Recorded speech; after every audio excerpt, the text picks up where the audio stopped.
Hello, this is David again with another tip for teachers.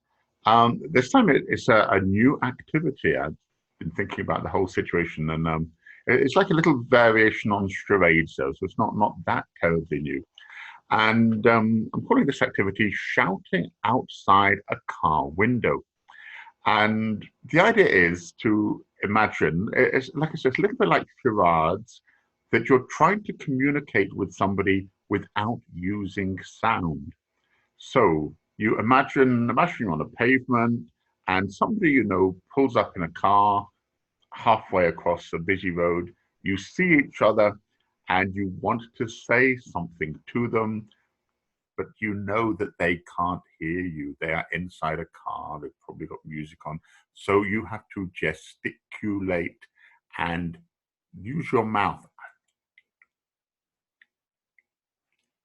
So it's kind of an exaggerated lip reading game.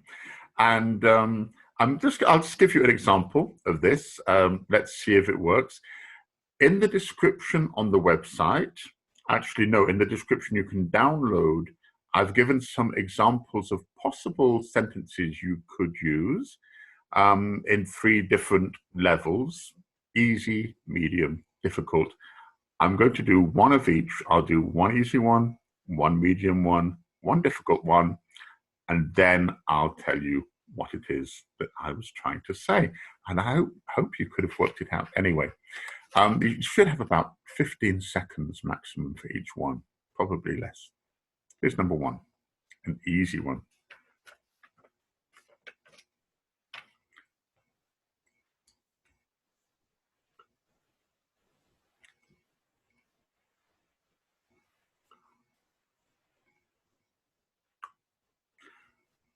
Number 2, the medium one.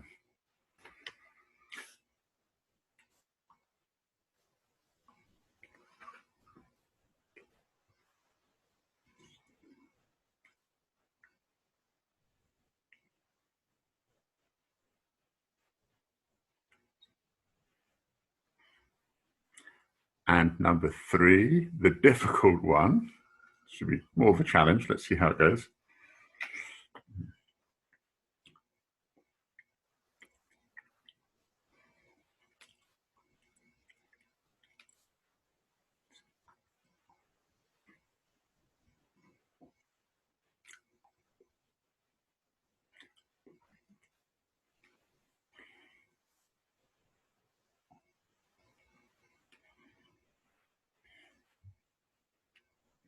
Okay.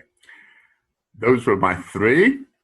How did you do? Well, let's see. I'll tell you what it was. The first one, the easy one, was I like your car. The second one was I am going to my guitar lesson. And the third one was my canary needs an operation.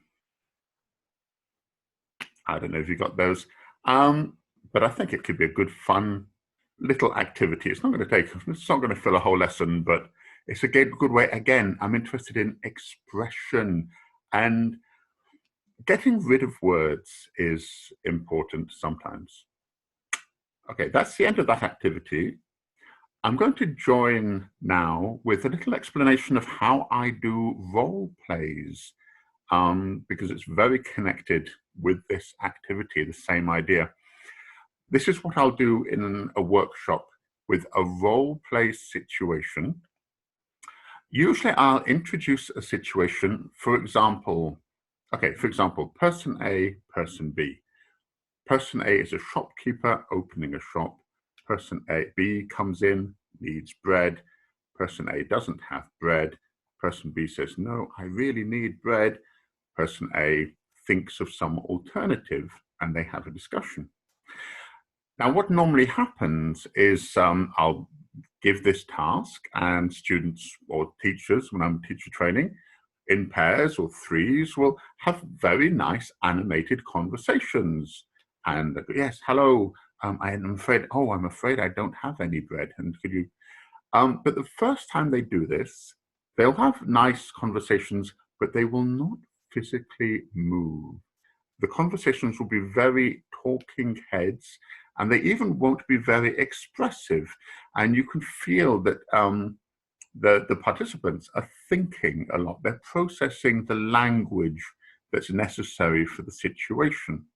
So the second time we go through a role play, I will ask them to do the same situation, this time with no words and enormous expressive gestures, just like in this activity. And then it'll be something.